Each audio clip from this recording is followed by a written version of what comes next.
नमस्कार मित्रांनो, श्री स्वामी समर्थ। मित्रांनो, या व्हिडिओमध्ये मी तुम्हाला दही भाताचा एक अतिशय प्रभावी उपाय सांगणार आहे, जो अमावस्येला केला जातो। तुमच्यापैकी बरेच जण हा उपाय करतही असतील, कारण हा उपाय खूप जुना, प्रचलित आणि प्रभावी आहे।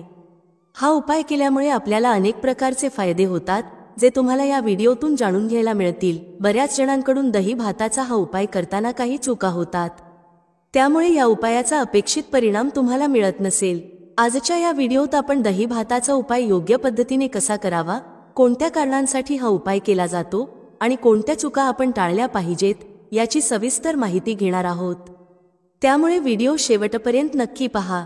जर तुम्ही आमच्या चॅनेलवर नवीन असाल तर सबस्क्राइब करा आणि व्हिडिओ पाहताना सर्वांनी कमेंट्समध्ये जय माता दी लिहायला विसरू नका।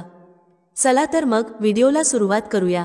सर्वात प्रथम, दही भाताचा हा उपाय नेमका कोणत्या कारणांसाठी करावा, याची माहिती मी तुम्हाला देते। पहिली गोष्ट म्हणजे, जर आपल्या घरामध्ये वास्तुदोष असतील तरी सुद्धा आपण हा उपाय दर अमावस्येला करू शकतो।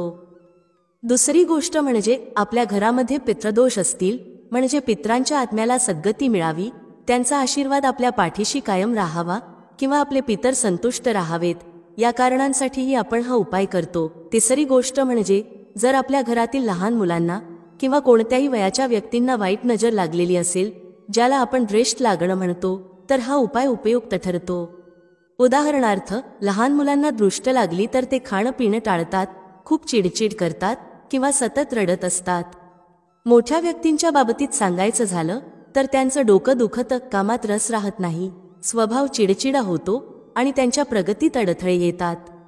अशा वेळी हा उपाय उपयोगी ठरतो। चौथी गोष्ट म्हणजे, अमावस्या किंवा पौर्णिमा यासारख्या ठराविक तिथींच्या जवळ आपल्या घरामध्ये सतत कटकटी होतात, अनावश्यक भांडणं होतात किंवा काहींना अमावस्या पौर्णिमेच्या वेळी भीती वाटते आणि मन सैरभैर होतं। या कारणांसाठीही दही भाताचा उपाय केला जातो। या उपायामध्ये प्रत्येक वेळी काही बदल असतात आणि ते बदल मी तुम्हाला प्रत्येक कारणानुसार समजावून सांगणार आहे। सर्वप्रथम आपण जाणून घेऊ की दही भात कसा तयार करायचा। दही भात बनवण्यासाठी तुम्हाला तांदूळ लागतील। तुम्ही साधारणतः एक मोठं तांदूळ घ्यायचे। ते तांदूळ व्यवस्थित निवडून त्यामधील कचरा काढा। निवडलेले तांदूळ तुम्ही पाण्यात शिजवू शकता किंवा शिजवण्याआधी धुवूनही घेऊ शकता। दोन्ही पद्धती योग्य आहेत। तर पाणी उकळायला ठेवायचं, पण त्यामध्ये मीठ किंवा तेल अजिबात टाकायचं नाही। उकळत्या पाण्यात धुतलेला किंवा निवडलेला तांदूळ टाकायचा आहे आणि अळणी भात शिजवून घ्यायचा आहे। भात शिजला की तो थोडासा थंड होऊ द्यायचा आणि मगच उपायासाठी वापरायचा आहे। दही तुम्ही थोडंसं आंबट घेतलं तरी चालेल किंवा अगदी ताजं, अजिबात आंबट नसलेलं दही घेतलं तरी हरकत नाही। दह्यासाठी कोणताही कठोर नियम नाही। जर हा दही भात पितरांना नैवेद्य म्हणून अर्पण करायचा असेल किंवा पितरांच्या नावाने घास ठेवायचा असेल, तर तो दही भात तुम्ही पत्रावळीवर किंवा केळीच्या पानावर काढून ठेवू शकता। काही जण अमावस्येच्या दिवशी जेवायला बसतात आणि त्यावेळी ताटाभोवती पाणी फिरवून दही भाताचा एक घास काढून खाली, जमिनीवर किंवा केळीच्या पानावर ठेवतात। हा घास पितरांच्या नावाने काढला जातो आणि नंतर कावळा, कुत्रा किंवा गाय अशा प्राण्यांना दिला जातो। जर तुम्हाला असा घास काढून ठेवायचा असेल तर एखादी प्लेट, पत्रावळ किंवा केळीचं पान वापरू शकता, ज्यावर ठेवलेला घास नंतर प्राण्यांना देता येईल। जर तुम्हाला दही भात डायरेक्ट पितरांच्या नावाने वेगळा ठेवायचा असेल तर पत्रावळीवर किंवा भांड्यात घ्यायचा। त्यात दही मिसळून दही भात तयार करून तो केळीच्या पानावर, पत्रावळीवर किंवा एखाद्या प्लेटमध्ये काढायचा। जर काहीच उपलब्ध नसेल तर पेपरच्या पानावरही ठेवता येईल। हा दही भात घराच्या छतावर ठेवायचा, जेणेकरून पक्षी खाऊ शकतील। जर पक्षी येत नसतील तर हा दही भात मुंग्यांच्या वारुळाजवळ ठेवता येतो। याचा उद्देश असा की कोणत्याही मुक्या जीवाला हा दही भात खायला मिळावा, ज्यामुळे आपल्या पितरांच्या आत्म्याला शांती मिळते। पुढील उपायासाठी दही भाताचा उपयोग कसा करायचा याबद्दल सांगते। तुम्हाला एक गौरी पेटवायची आहे। ती चांगली पेटल्यावर त्यावर थोडासा गूळ, थोडं तूप, तयार केलेला दही भात आणि 2-4 तुकडे शेवयांचे टाकायचे आहेत। त्यानंतर कडेने पाणी फिरवून पितरांचे स्मरण करून नमस्कार करायचा। जेव्हा आगीच्या माध्यमातून हा सुवास तयार होतो, तो आपल्या पितरांपर्यंत पोहोचतो।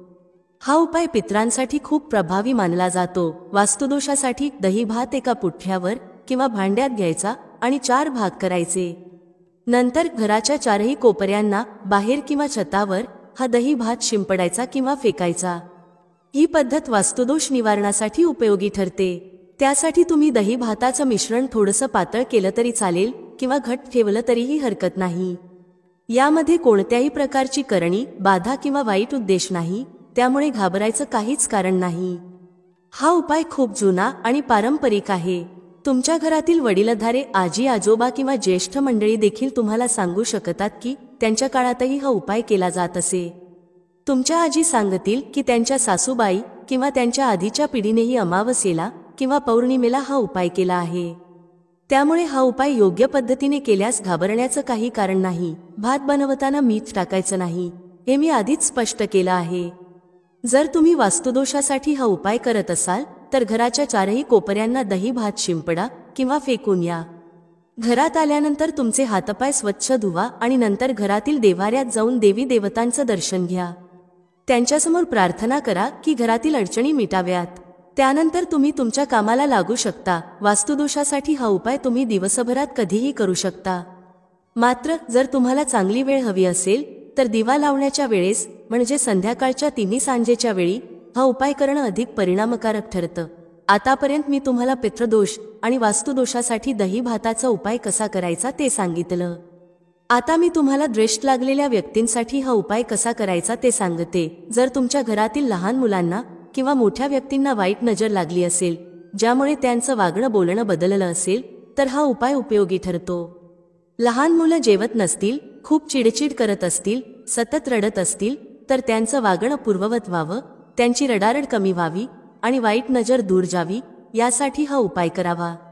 मोठ्या व्यक्तींच्या बाबतीत जर त्यांच्या प्रगतीमध्ये अडथळे येत असतील तरही हा उपाय उपयोगी ठरतो। दृष्ट काढण्यासाठी आधी तयार केलेला भात व्यवस्थित थंड होऊ द्या। थंड झालेल्या भातामध्ये दही मिक्स करून एका भांड्यात काढा। ज्या व्यक्तीची दृष्ट उतरवायची आहे त्याला मुख्य दाराच्या उंबरठ्यावर बसवा। जर मुख्य दाराजवळ बसवणं शक्य नसेल तर घरातील इतर कोणत्याही जागेवर जिथे तुम्हाला सोयीचं वाटेल त्यांना बसवू शकता। पण जेव्हा कधी दृष्ट काढायची असते तेव्हा त्या व्यक्तीला घराच्या मुख्य दाराच्या उंबरठ्यावर बसवण्याची पद्धत आहे। तरीही जसं तुम्हाला सोयीस्कर वाटेल तसं करू शकता। त्या व्यक्तीला उंबरठ्यावर किंवा मोकळ्या जागेवर बसवल्यानंतर तुम्ही त्याच्या डोक्यापासून पायापर्यंत 7 वेळा दही भात उतरवू शकता। उतारा करताना नेहमीच्या सुलट दिशेने ओवाळण्याऐवजी उलट्या दिशेने ओवाळायचं असतं। यासाठी दही भाताचं भांडं हातात घेऊन उलट्या दिशेने त्या व्यक्तीवरून 7 वेळा ओवाळा। यालाच उतारा करणं असं म्हणतात। हा उतारा केलेला दही भात कुणालाही खायला देऊ नका। पितरांसाठी बनवलेला दही भात नैवेद्यासाठी वापरला जाऊ शकतो आणि नंतर त्यात थोडं मीठ मिसळून प्रसाद म्हणून खाल्ला तरी चालतो। पितृश्राद्धामध्येही पितरांच्या नावाने केलेलं अन्न आपण खातो, त्यामुळे जर दही भात उरला असेल तर त्याला तडका देऊन किंवा मीठ मिसळून खाण्यासाठी वापरू शकता। मात्र नकारात्मक ऊर्जेचा उतारा केलेला दही भात कोणत्याही परिस्थितीत खाल्ला जाऊ नये। उतारा करताना मनात प्रार्थना करायची आहे की ज्या व्यक्तीला दृष्ट लागली आहे ती दूर होऊ दे आणि तिच्या मागच्या सर्व नकारात्मक ऊर्जा नष्ट होऊ दे। उतारा झाल्यानंतर तो दही भात अशा ठिकाणी टाकायचा आहे जिथे कुणाचाही पाय पडणार नाही। जमिनीवरचे जीवजंतू किंवा प्राणी तो खाऊ शकतील, त्यामुळे त्याचा काही हरकत नाही। मात्र तो अशा ठिकाणी ठेवला पाहिजे जिथे तो पायाखाली तुडवला जाणार नाही। तसेच घरात त्या दही भाताचा एकही अंश राहू देऊ नका। जर अमावस्या किंवा पौर्णिमेला मन खूप सैरभैर होत असेल, घरात नकारात्मक ऊर्जा जाणवत असेल किंवा कटकटी भांडणं होत असतील तर त्यासाठीही दही भाताचा उपाय केला जाऊ शकतो। यासाठी दही भात व्यवस्थित मिक्स करून एका पुठ्ठ्यावर किंवा अन्नपदार्थासाठी न वापरल्या जाणाऱ्या भांड्यात भरून ठेवा। अमावस्येच्या रात्री झोपण्याआधी तो भात बाथरूमच्या खिडकीवर, भिंतीजवळ किंवा जिथे सांडपाणी जातं अशा ठिकाणी ठेवा। सकाळी उठल्यानंतर त्या भांड्याला उचलून निर्जन ठिकाणी घेऊन जा, जिथे तो कुणाच्या नजरेस पडणार नाही किंवा कुणाचा पाय तिथे पडणार नाही। तो दही भात अशा ठिकाणी टाकून द्या। घरात परत आल्यावर जर आंघोळ केलेली नसेल तर आंघोळ करा। जर आंघोळ आधीच झालेली असेल तरीही हातपाय धुवायला विसरू नका।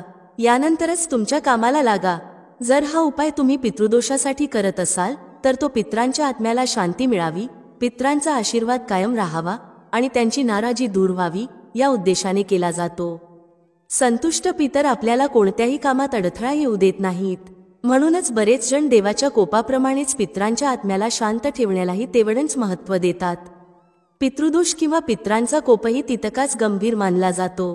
त्यामुळे तुम्ही हा दही भात अशा ठिकाणी ठेवावा जिथे कावळे, कुत्रे किंवा इतर प्राणी आणि पक्षी तो खाऊ शकतील. जर तुमच्या घराला खरोखरच पितृदोष असेल किंवा तुमचे पित्र तुमच्यावर नाराज असतील तर तो दही भात किमान थोडा का होईना प्राणी किंवा पक्षी खातील. परंतु जर पितृदोष नसेल आणि पित्रांशी संबंधित कोणतीही चूक झालेली नसेल तर त्या दही भाताला तोंड लावायला कुणीही येणार नाही. हा अनुभव तुम्हाला नक्कीच मिळेल. जर तुम्हाला असं वाटलं की आजूबाजूला प्राणी किंवा पक्षी असूनही त्यांनी दही भात खाल्ला नाही तर याचा अर्थ तुमच्या घराला पितृदोष नाही. अशा वेळी तुम्हाला हा उपाय पुन्हा करण्याची आवश्यकता नाही. मात्र दर अमावस्येला पित्रांच्या स्मरणार्थ किंवा नैवेद्य दाखवण्याचा नियम म्हणून तुम्ही पित्रांच्या फोटोसमोर दही भात ठेवू शकता. त्यानंतर तो दही भात गाईला, कुत्र्याला किंवा कावळ्याला दिला तरी चालतं. सामान्यतः आपण नैवेद्य ठेवतो आणि प्राणी किंवा पक्ष्यांनी तो खावा अशी अपेक्षा करतो. परंतु या प्रकरणात तुम्ही स्वतःहून प्राण्यांना तो दही भात खायला दिला तरी हरकत नाही. हा उपाय तुम्ही कोणत्याही 11 अमावस्येला करू शकता. जर तुम्हाला हा कायमस्वरूपी करायचा असेल तर तेही करता येईल. दृष्ट काढण्यासाठी दही भाताचा उतारा करताना पहिल्या प्रयत्नात फरक जाणवला नाही तरी सलग 11 अमावस्येला हा उपाय करत राहा. मधल्या एखाद्या अमावस्येला तुम्हाला चांगला परिणाम दिसून आला तरीही 11 अमावस्या पूर्ण होईपर्यंत उपाय सुरू ठेवा. बऱ्याच जणांचा अनुभव आहे की पहिल्याच वेळेस परिणाम दिसतो, मात्र नाही दिसला तर 11 वेळा हा उपाय करावा लागतो. वास्तुदोषासाठी सांगितलेला उपाय जसे की बाथरूमच्या खिडकीवर किंवा सांडपाण्याच्या ठिकाणी दही भात ठेवणं तोही लाभ मिळेपर्यंत साधारणतः 11 अमावस्येपर्यंत करत राहावा.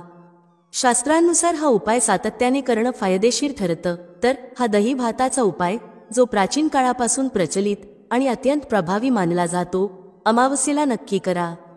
तुम्हाला याचे अनेक अनुभव येतील. तुम्ही ते मला कमेंट्समध्ये नक्की सांगा. चला तर मग आजच्या व्हिडिओमध्ये एवढंच.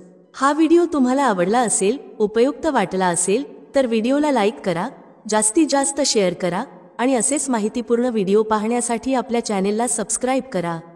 धन्यवाद. श्री स्वामी समर्थ. जय श्री राम, जय श्री हनुमान, जय श्री कृष्ण, जय माता लक्ष्मी.